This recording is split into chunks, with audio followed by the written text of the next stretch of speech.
Wednesday. Thank you so much for tuning in and for choosing to spend some of your time with me. I'm Maria Milagros. You're an incredible human. And during the month of April, we are talking about a positivity practice and the real necessity in making a positivity practice a priority so that we can better equip our minds, our bodies, our spiritual selves, our emotions with having to deal with everything that comes along with being a living, breathing human, not to mention if you have ever been marginalized and you have that additional stuff that you have to deal with and process.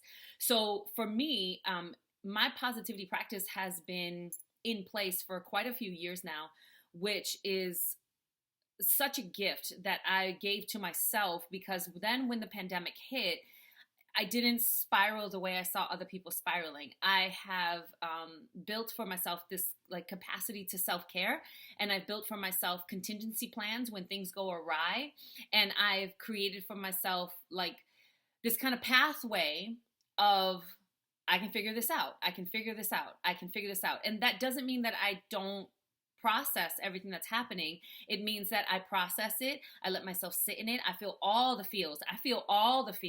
And then I say, okay, where do I want to be? What's healthier for me? And then what's my plan? And I can pull on some of my past contingency plans or some of the ones that I currently use to build a new plan if it's a new scenario that I've never encountered before. But I know that I would not be able to do this work if I did not have a positivity practice that I cultivate, right? And what I find is that a lot of us, including myself, we wait until we hit rock bottom before we start putting plans in place for our health. I think about like a woman in my family who was diagnosed bipolar. She got on her meds. She was doing wonderfully. And then because she was doing so well, she stopped taking her meds and she stopped going to therapy. And you can guess what happens, right? Crash and burn. And then it took her a long time to pull it back together and get herself back together and then get back on her meds and do therapy. And then she did that again.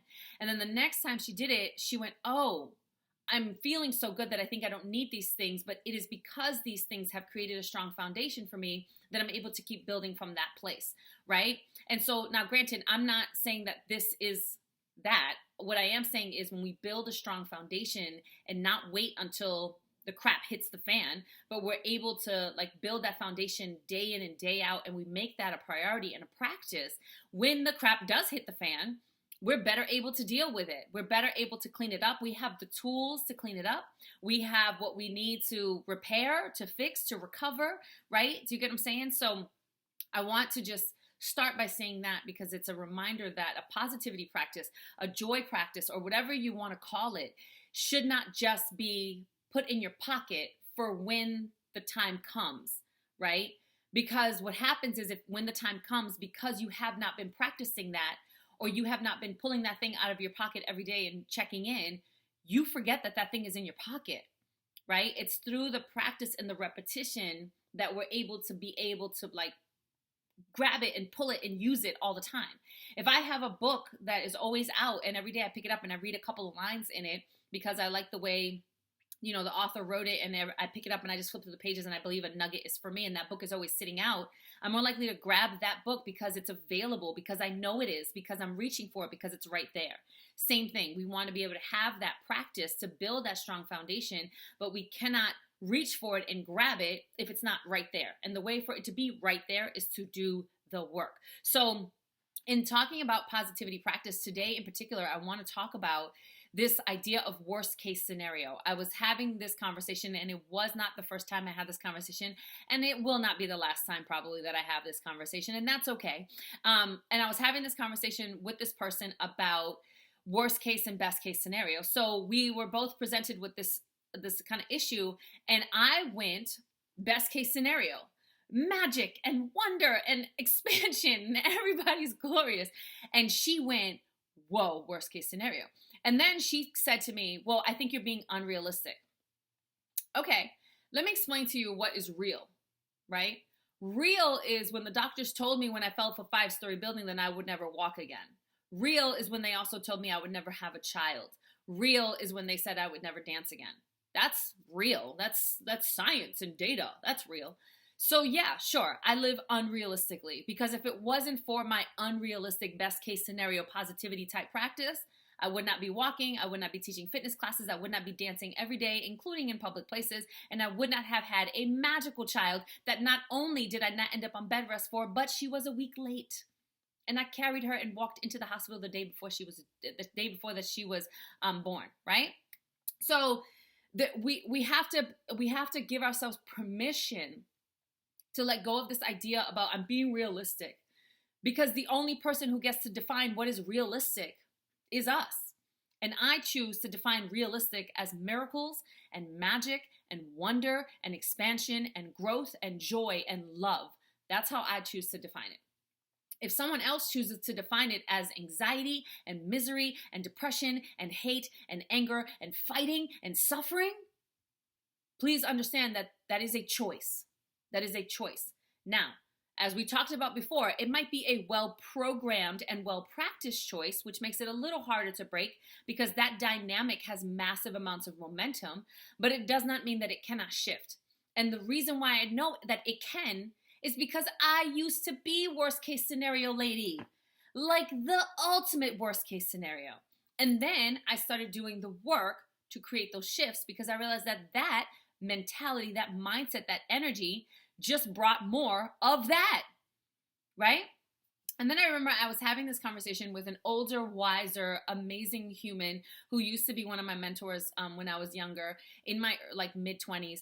And I remember doing the worst case scenario bit, and he said to me, okay, if we're gonna go worst case, go all the way in, or something along those lines. That's how I say it now. But I was like, okay, and then this could happen. And he's like, go worse. And I'm like, and then this could happen. And he's like, go worse. And I'm like, and then this could happen, go worse. And then I could die. And then he goes, and would you be worried about it then? And I was like, oh, no. Right? So I went from to oh, wait a second. No. He said, okay, so then what's the harm in going best case scenario and giving yourself room to dream about the possibilities? And I was like, wah. So that's what I'm giving to you.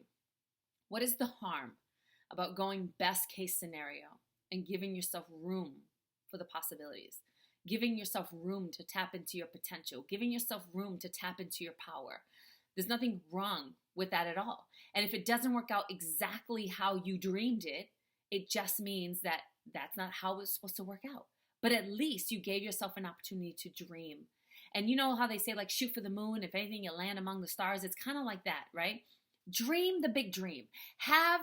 Go all the way there. But here's the other part. If you're going to go all the way there, it then requires some action on your part in order to create change in that direction.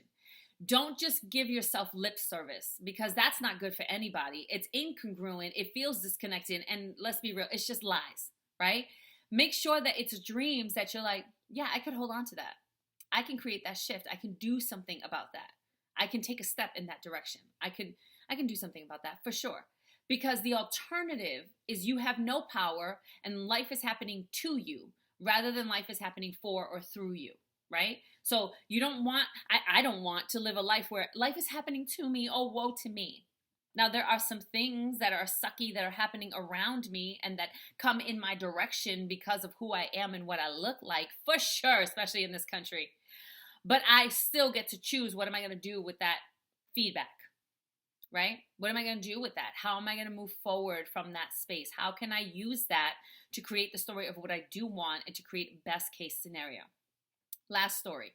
I was subbing at a school, and right before I walked into one of these classes, one of the other teachers on the same hall pulls me aside and said, I just want you to know this is the worst class ever. That's what this teacher said. This is the worst class ever. These students all bounce off of each other. They're disrespectful. They're rude. They're negative. The student support team is always in this room during this period. The teacher's always calling, and it's very few days that the teacher isn't crying. That's what she told me as a sub before I walked into this room. Worst class ever. And I said, thank you so much for your feedback. I appreciate the input. Because that's exactly what it is, right? It's feedback and it's input. And then I took a couple of deep breaths. And then I propped the door open. And when the bell rang and students started walking in, I stopped each one at the door and I introduced myself. And I said, I'm so excited to meet you. I'm so excited to meet you. What's your name? Hi, I'm Miss Vazquez. I'm so excited to meet you. And the bell rang and I was still introducing myself and walking kids into the room. And then when everybody sit down, I said, thank you so much. I am so excited to be here. I'm so excited to meet you. I've heard nothing but wonderful things about you guys. And I know how intelligent and creative and capable and resourceful you are. And I love that I've heard that you guys use each other as a community to bounce off of. And I'm just so excited to be here. I can't even wait. I can't even wait. And they were like this. And then they met me. They met me where I set the expectation. I went best case scenario out loud with them, and they were amazing. It was to the point that when the bell rang and I was moving to the next class, the guy who's from student support came down to check in and say, like, are you all right? Are you okay? And I'm like, yeah, everything's great. What's going on?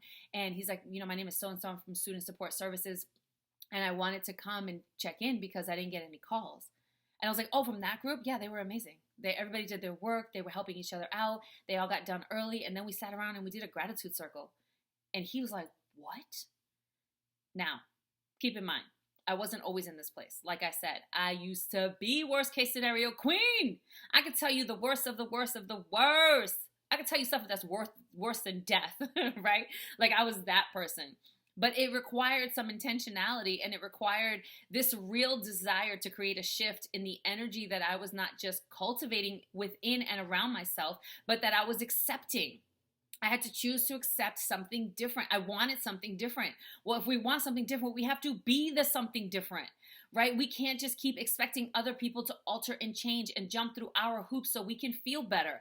We have to then take responsibility. So my suggestion for this week, take it or leave it. My suggestion for this week is if you find yourself being one of those people who's practicing worst case scenario because it's realistic, it's about time that you change your definition of reality so that you can start creating a different life, so you can start moving in a different direction, so you can get to those next levels of healthy and happy, so you can build that stronger foundation, so that you can call a new standard into your expectation of what you will accept, and then other people will meet you because they want other people to see their greatness.